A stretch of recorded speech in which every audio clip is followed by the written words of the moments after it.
Welcome students. 9th class math exercise 6.1 lines and angles. 6.1 में हम lines और angles के बारे में देखेंगे और कुछ कंस्ट्रक्ट करेंगे और कुछ प्रूफ करेंगे. देखिए first question number 1. In the given figure lines AB and CD intersect at O if angle AOC plus angle BOE equals to 70 degree and angle BOD equals to 40 degree find angle BOE and reflex COE. हमें यहाँ पर कुछ चीज़ें दी गई हैं और हमें angle BOE निकालना है और रिफ्लेक्स ऑफ COE निकालना है, यानी एंगल COE का रिफ्लेक्स निकालना है. देखते हैं रिफ्लेक्स COE क्या होता है. तो सबसे पहले हम इसका एक थोड़ा सा लेआउट देख लें और इसको समझने की कोशिश करें. पहले कहा गया कि लाइन AB, ये एक लाइन AB है और इस पर एक CD इंटरसेक्ट कर रही है. So this is line CD जो इस पर इंटरसेक्ट कर रही है एट O, राइट. यहाँ पर कहा गया है angle AOC and angle BOE equal to 70 degree. तो देखते हैं एंगल AOC क्या है. सो ये एंगल AOC है जो हम देख रहे हैं और BOE जो है एक नई लाइन और आ रही है, ये है BOE जैसा कि फिगर में दिया हुआ है और ये एंगल हो गया BOE. इन दोनों के सम जो हैं हमें 70 दिए गए. इंडिविजुअल तौर पे नहीं दिया गया. AOC कितना है नहीं मालूम, BOE कितना है नहीं मालूम, लेकिन दोनों का सम जो है वो मालूम है. दोनों को प्लस करने पर जितनी वैल्यू आएगी उतना मालूम है, दैट इज 70 डिग्री. नाउ एक और चीज़ हमें दी गई है दैट इज BOD और वो है 40 डिग्री, राइट. अब हमें ये गिवन है. अब हमें निकालना है BOE, दिस एंगल ये निकालना है और निकालना है एंगल COE का रिफ्लेक्स. तो एंगल COE का रिफ्लेक्स क्या होगा. तो पहले देखें COE क्या है. ये COE है. इसका रिफ्लेक्स का मतलब इसको छोड़कर यानी एंगल COE को छोड़कर O पॉइंट पर बाकी जो एंगल बचे वो रिफ्लेक्स कहलाएंगे, यानी कि ये एंगल.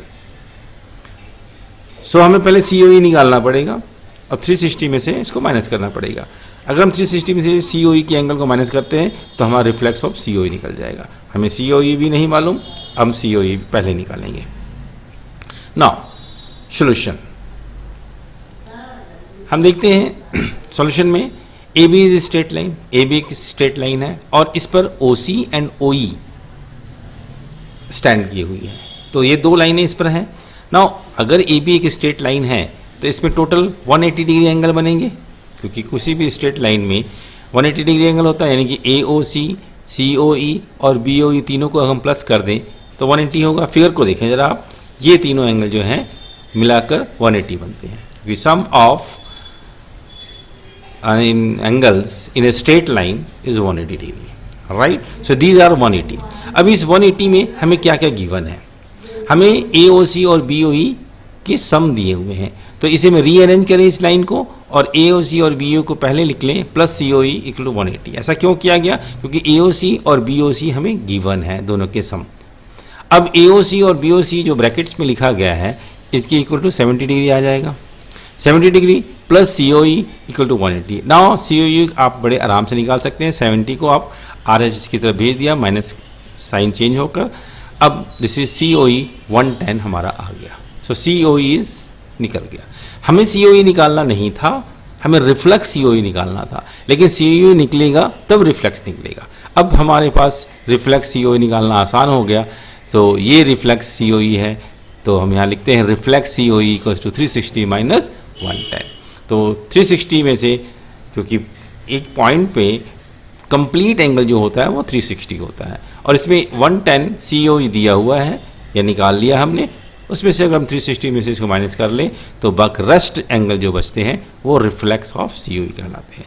सो 250 हमें प्राप्त हो गया. सो एक आंसर हमें मिल चुका. अब आते हैं BOE निकालने की बात. BOE कैसे निकाला जाए. अब देखिए आप CD ये स्ट्रेट लाइन, आप ध्यान रखें किन किन एंगल को निकालना है और कौन सा एंगल किसकी सहायता से निकलेगा, ये इंपॉर्टेंट है। दूसरी एक इम्पॉर्टेंट बात इन सब फिगर में ये है, जब आप इस सम को बनाते हैं, जब आप कहते हैं एंगल AOC, तो आप अपने पेन से उस वर्क जहाँ कर रहे हैं उस पर आप अपने पेन को हवा में लहराएं, COE देखें, क्योंकि इससे आपका जो प्रैक्टिस है बहुत अच्छी होगी और विजुअलाइजेशन होगी आपके माइंड को। COE कहा गया है तो COE पर आप एक लाइन को चलाएं, आपका ध्यान, आपकी आंखें COE पर हो। अब यहाँ पर देखिए CD is a straight line, तो CD पर आपके ध्यान हो, CD straight line, oh yes, और इस पर क्या क्या है, तो CD पर हम देख रहे हैं OE भी है और OB है। अब अगर ये CD स्ट्रेट लाइन है, अब मैंने थोड़ा सा इसके फिगर को चेंज किया, अब ये CD स्ट्रेट लाइन है, आपको यहाँ शो कर रहा है एक R जो कि 180 को शो कर रहा है, दिस इज 180। अब आप देखें CD पर एक एंगल है जो टोटल 180 है, COE आपको दिया हुआ है, BOD आपके पास में है, तो BOE निकालना कितना आसान है, क्योंकि तीनों के सम्स जो है 180 होंगे, ये आपको मालूम है।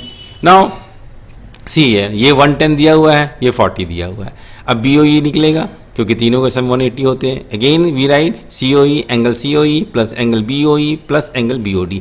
ये जो एंगल बोला जा रहा है साथ में आप पेंसिल से जहाँ पर आपने इसकी फिगर बनाई है उसको ड्रॉ भी करें। 180, अब सबकी वैल्यू पुट कर दें हम और BOE निकाल लें, तो BOE बराबर क्या होगा 180, COE को भी हम राइट साइड भेज देते हैं, BOD को भी राइट साइड भेज देते हैं, दोनों के साइन चेंज हो जाते हैं।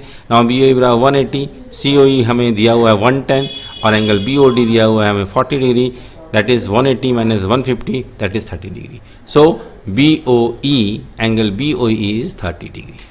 तो हमारे दोनों एंगल्स जो हैं वो निकल जाते हैं। सो ये सम्स बहुत इजी होते हैं और फिगर को देखने के साथ ही बन जाता है। Hence we got angle BOE 30 degree and reflex COE 250 degree. This is the required answer. Pause करेंगे, उतारेंगे, नोट डाउन करेंगे अपने फेयर कॉपी पे, राइट। चलिए सेकंड क्वेश्चन देखने से पहले हम सुपर 30 पजल पार्ट 2 का एक दूसरा हिस्सा देखते हैं 9th क्लास के लिए। 9th क्लास के स्टूडेंट्स सभी के लिए ये एक पजल है, सुपर 30 पार्ट 2। पार्ट 1 जो है वो 8th क्लास के लिए। Now so puzzle number 1 is when I was 6 my neighbour was half my age, now I am 70। जब मैं 6 साल का था तो मेरा पड़ोसी मेरी आधी उम्र का था, अब मैं 70 साल का हूं। तो क्वेश्चन अराइज होता है what's the age of my neighbour, तो मेरे नेबर की उम्र कितनी होगी। चलिए इसका आंसर हम देखेंगे वीडियो के एंड में, लेकिन इससे पहले अगला सम 6.1 क्वेश्चन नंबर 2। क्वेश्चन नंबर 2 कहता है in figure lines XY and MN intersect at O.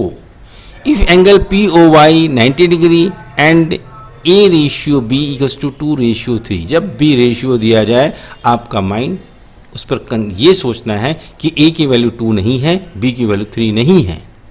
A ratio B mean doesn't mean कि A की वैल्यू 2 और B की वैल्यू 3, ये रेशियो में है, एक इसमें कांस्टेंट क्वांटिटी है जो इसके साथ मल्टीप्लाइड है और वो कांस्टेंट क्वांटिटी हमें निकालनी होती है, तब A और B की वैल्यू निकलती है।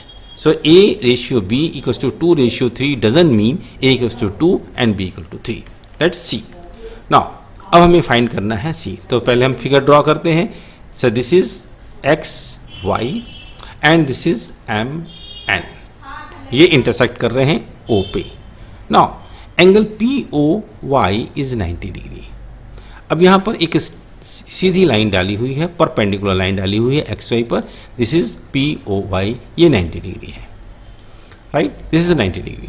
नाउ अब हमारे पास A एंड B जो है वो 2 रेशियो 3 पे है। आप फिगर को देखें, this is A and this is B, ये A और B का रेशियो हमें 2.2 रेशियो 3 दिया हुआ है।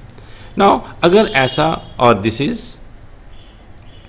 One of the angles that is called C, जिसे हमें फाइंड करना है, right? Beautiful.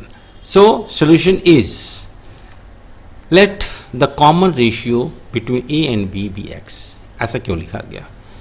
क्योंकि A और B रेशियो में दिए गए हैं, तो इसे कांस्टेंट टर्म हम मानते हैं X को, कॉमन रेशियो मानते हैं x को जो इसके साथ मल्टीप्लाइड हो। नाउ अगर हम ऐसा करते हैं, कॉमन रेशियो मानते हैं, तब a की वैल्यू जो होती है वो 2x कहलाएगी और b की वैल्यू 3x कहलाएगी। अगर हम x की वैल्यू फाइंड कर लें तो a की वैल्यू निकल जाएगी और b की वैल्यू भी निकल जाएगी। हमें x को फाइंड करना है। So a equals to 2x and b equals to 3x हमने, क्योंकि x हमें कॉमन रेशियो माना है। नाउ अब आप देखें कि X O Y is a straight line. X O Y एक स्ट्रेट लाइन है और इस पर ओ एम और ओ पी दो लाइनें खड़ी हैं, this O M and this O P. अगर ये दो लाइनें बड़ी खड़ी हैं एक्स ओ वाई पर, तो इसमें 3 एंगल बन रहे हैं, X O M, P O M और पी ओ वाई, और तीनों का प्लस जो होता है वो 180 होगा। हम पहले भी कह चुके हैं कि स्ट्रेट लाइन में, किसी भी स्ट्रेट लाइन में जो सम ऑफ द एंगल्स होते हैं वो 180 डिग्री होते हैं। तो अगर ऐसा 180 डिग्री है तो A X O M, P O M और पी ओ वाई की वैल्यू यहाँ पर हम लोग पुट कर देते हैं। नाउ सी द वैल्यू, ये तीनों की वैल्यू जो है, जो एंगल देख रहे हैं इनकी वैल्यू हमने यहाँ पर, एक्स ओ एम कितना है B, P O M A और एंगल पी ओ वाई हमने इक्वल्स टू 180 लिख दिया। ना b इक्वल्स टू 3x हमने लिखा पहले, a इक्वल्स टू 2x और P O Y equals to 90 degree जो कि हमें गिवन था, right. Now 3x plus 2x equal to 5x, 90 plus 180। Now 5x equals to 5x equal to 180 minus 90, और 180 में से 90 माइनस कर देंगे 90। So x equal to what 90 over 5। अब 5 से हम इसको 90 को हम 5 से डिवाइड कर दें तो we got 18। So x equal to 18, हमारे पास x की वैल्यू जो है वो 18 आती है, राइट। तो x की वैल्यू अगर हमें पता लगी तो a और b की वैल्यू पता लग जाएगी। Hence a equals to 2x, तो 2 into 18 that is 36, b equal 36 and b equals to 3x, 3 into 18, x की वैल्यू 18 निकाली है तो 18 को 3 से मल्टीप्लाई करेंगे 54, तो b इक्वल्स टू 54। सो हमें a भी निकल गया, b भी निकल गया, राइट। अब हमें पता करना है c की वैल्यू। नाउ अब आप देखिए c की वैल्यू को पता करने के लिए हेयर mn जो है, आपने कुल मिलाकर 2-3 चीज़ों को ही गौर में करना है। एक कि स्ट्रेट लाइन कहाँ पर है, उनके सम्स कितने होते हैं, लीनियर पेयर कौन से होते हैं, परपेंडिकुलर क्या होता है, इन सब छोटी छोटी बातों को ही आपने नोट करना है और आप अपने सम को बना लेते हैं। सो यहाँ पर mn क्या है, क्योंकि mn की बात हम कर रहे हैं कि स्ट्रेट लाइन है। क्यों ऐसी बात कर रहे हैं, क्योंकि b दिया हुआ है, c निकालना है और b प्लस c जो है 180 होंगे और b हमें दिया हुआ है तो c आराम से निकल सकता है। सो mn is a straight line.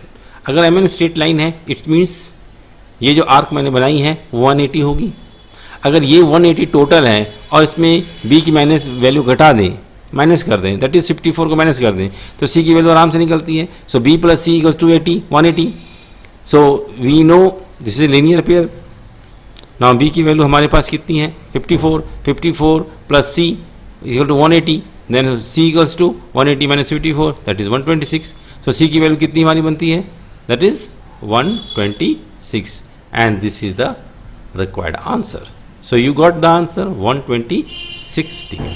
So pause करेंगे आराम से और इसे देखेंगे, ब्यूटीफुल सम अपने फेयर कॉपी पे नोट करें और इजी वे में इसे ड्रॉ करें। आपको यहाँ पर रेड मार्क्स से लिखने की ज़रूरत नहीं है, सभी ब्लैक पेंसिल से ही लिखें। Now this is the complete 2 questions of 6.1, question number 1 and question number 2। Now come to the puzzle answer. So puzzle का आंसर देखिए हम लोग, आपके पास पजल था सुपर 30 पार्ट 2 का फर्स्ट क्वेश्चन 9th क्लास के लिए कि when I was 6 my neighbour was half my age, now I am 70। जब मैं 6 साल का था मेरा नेबर, मेरा पड़ोसी मेरी आधी उम्र का था, नाउ आई एम 70। यहाँ पर कुछ बच्चे कन्फ्यूज़ कर सकते हैं कि जब मैं 6 साल का था तो मेरी नेबर की उम्र आधी थी, इट मीन्स 3 साल। एग्जैक्टली 3 साल ही होंगे, लेकिन हमें इस प्रकार से इसे नहीं सोचना है। हमें ये देखना है, आप बताइए अगर मेरी उम्र 6 साल है और मेरी नेबर की उम्र जो है आधी यानी 3 साल की है, 2 साल के बाद क्या होगा, मेरी उम्र 8 साल हो जाएगी और उसकी उम्र क्या हो जाएगी, उसकी उम्र 4 साल थोड़े होगी, 2 साल के बाद उसकी 5 हो जाएगी। तो हमेशा क्या होगा, दोनों का डिफरेंस 3 रहेगा, ना कि हाफ। अभी हाफ है लेकिन उनका डिफरेंस जो है वो 3 है। So what's the age of my neighbour? So answer is neighbour age 70 - 3 that is 67 year. Because क्यों ऐसा हुआ? क्योंकि 3 साल का हमें डिफरेंस है। सो आंसर इज 70 - 3 दैट इज 67। कैसे निकाला गया? सो मेरी उम्र 6 साल, नेबर की उम्र 3, सो डिफरेंस क्या है? 3 है। सो नेबर एज क्या हो जाएगा? 70 - 3 67 ईयर। क्वेश्चन नंबर 3 क्या कहता है? In figure angle P Q R equals to angle R P R Q, then prove that angle P Q S equal to angle P R T. This is the figure. यहाँ पर हमें ये दोनों angle जो हैं P Q R और P R Q दिया हुआ है, दे आर इक्वल, और हमें पी क्यू एस और पी आर टी प्रूव करना है। Let's start. कैसे प्रूव करते हैं? सॉल्यूशन। तो आपको पहले भी बताया गया है कि जब भी आपको इस प्रकार के सम हो तो इसे प्रॉपर वे से इनकी फिगर को देखें और देन आप प्रूव करने की कोशिश करें। So in the given figure S T is a straight line, S T एक स्ट्रेट लाइन है लाइक दैट, और इसके ऊपर P Q and P R 2 line जो है स्टैंड करी हुई है। सो पी से पी क्यू और पी आर 2 लाइनें स्टैंड करी हैं। अब आप देखें, therefore P angle P Q S and plus P Q R equal to 180 linear pair. हम ऐसा क्यों कर रहे हैं? पहले तो ये प्रश्न उठता है। हमारे क्वेश्चंस को देखना है, आपने एंगल पी क्यू एस दिया हुआ है तो हमें पी क्यू एस को इन्वॉल्व करना है, तभी हम इसकी वैल्यू निकाल सकते हैं। और हमें गिवन क्या है? पी क्यू आर, तो इसे भी इन्वॉल्व करना है साथ में। तो P Q S plus P Q are, हमारे पास ये एंगल पी क्यू एस होता है और ये एंगल पी क्यू आर है। इन दोनों एंगल का सम क्या होंगे? 180 होंगे, क्योंकि स्ट्रेट लाइन है और ये लीनियर पेयर है। नाउ यहाँ पर इस लाइन से हम पी क्यू आर को फाइंड कर लेते हैं। हम पी क्यू आर फाइंड क्यों कर रहे हैं? उसका रीज़न ये है क्योंकि पी क्यू आर बराबर हमें P R I R Q given है। तो पी क्यू आर बराबर क्या होगा? 180 minus angle P Q S. This is the first equations. हमने यहाँ पर नंबर 1 इसको मेंशन कर दिया। अब उसी प्रकार अब दाहिने तरफ आइए आप, यहाँ पर देखिए पी आर टी और पी आर क्यू ये भी 180 बनते हैं, दोनों के सम लीनियर पे ये भी हैं पी आर टी और पी आर क्यू। यहाँ से हम पी आर क्यू निकाल लेते हैं। सो पी आर क्यू बराबर 180 minus P R T and this is equation number 2। अब प्रश्न उठता है कि हम इस सम को बनाते समय इन बातों को ध्यान में कैसे रखें। हमें फिगर को देखना है और साथ में हमें देखना है कि क्या गिवन है। हमें पी क्यू आर और पी आर ए क्यू जो है आपस में बराबर किए हुए हैं। तो अगर हम इन दोनों की वैल्यू को हम निकाल लेते हैं तो एल एच एस अगर बराबर है तो इक्वेशन नंबर 1 और इक्वेशन नंबर 2 की हेल्प से हम आर एच एस को भी बराबर शो कर देंगे। So P Q R and angle P R Q is given. So equation number 1 and equation number 2 की सहायता से हमें क्या प्राप्त होता है कि 180 minus P Q S equals to क्या होगा? 180 माइनस पी आर टी। क्यों हुआ ऐसा? क्योंकि एल एच एस दोनों बराबर हैं तो आर एच एस भी बराबर होंगे। अब यहाँ पर 180 और 180 जो है कैंसिल हो जाते हैं। हमारा क्या बच गया? Minus P Q S and minus angle P R T बच जाते हैं। माइनस माइनस भी कैंसिल हो जाएंगे, एंगल पी क्यू एस और एंगल पी आर टी बन जाते हैं। और यही हमें प्रूव भी करना था।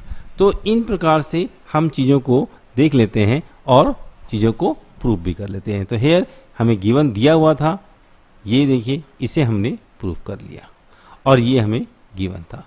तो हेयर इज आवर आंसर। तो इसे आप अच्छी तरह से देखें, नोट करें और फिर अगले सम की ओर बढ़ें। तो अगले सम को करने से पहले 9th क्लास के लिए एक पजल जो है आपकी स्क्रीन पे आ रहा है। तो ये पजल्स क्या है? सुपर 30 पार्ट 2 का सेकंड पजल आप देख रहे हैं अपनी स्क्रीन पे। Puzzle is a bat and a ball cost ₹110। The bat is 100 more then the ball. एक बैट और बॉल दोनों की कंबाइंड जो कॉस्टिंग है, एक बैट और एक बॉल आपने खरीदा है वो 110 रुपये का है, 110 का है, क्लियर। लेकिन जो बैट की कीमत है वो बॉल से 100 ज़्यादा है। तो आपको प्रश्न ये है आपके पास कि the how much does the bat cost, तो बैट की कीमत क्या होगी। ध्यान से क्वेश्चन को पढ़ेंगे। बैट और बॉल की कॉस्टिंग 110 है, बैट 100 बॉल से ज़्यादा है। बैट की कीमत बॉल की कीमत से 100 ज़्यादा है, राइट। तो इसका आंसर हम वीडियो के एंड में देखेंगे। आइए सेकंड सम 6.1 का फोर्थ सम करते हैं। क्वेश्चन नंबर 4 क्या कहता है, in the given figure if x plus Y equal to W plus Z then prove that A O B is a line. Figure देखिए हम लोग, ये फिगर आपके पास में है और ये X Y Z, X Y W and Z दिया हुआ है। यहाँ पर x plus Y equal to W plus Z दिया हुआ है, गिवन है। तो आपको ये प्रूव करना है कि A O B is a line. देखते हैं सॉल्यूशंस को। पहले सबसे हम एक इम्पॉर्टेंट बात देख लें कि किसी भी पॉइंट के चारों तरफ कंप्लीट एंगल जिसे कहते हैं वो 360 होती है। अगर ये पॉइंट है तो इसके चारों तरफ जो एंगल बनेगा इन टोटल हो गए कंप्लीट एंगल, दैट इज 360 होंगे। So we know that the sum of angles around a point is 360 degree. ये बात आपको रिमेंबर करनी है। Now come to the main point.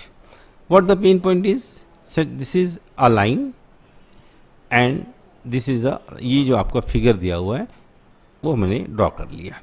Hair this is A B C D हमने mention किया and now this is a one angle, this is called X, ये second angle, this is Y, third angle that is called W and is a fourth angle, this is Z.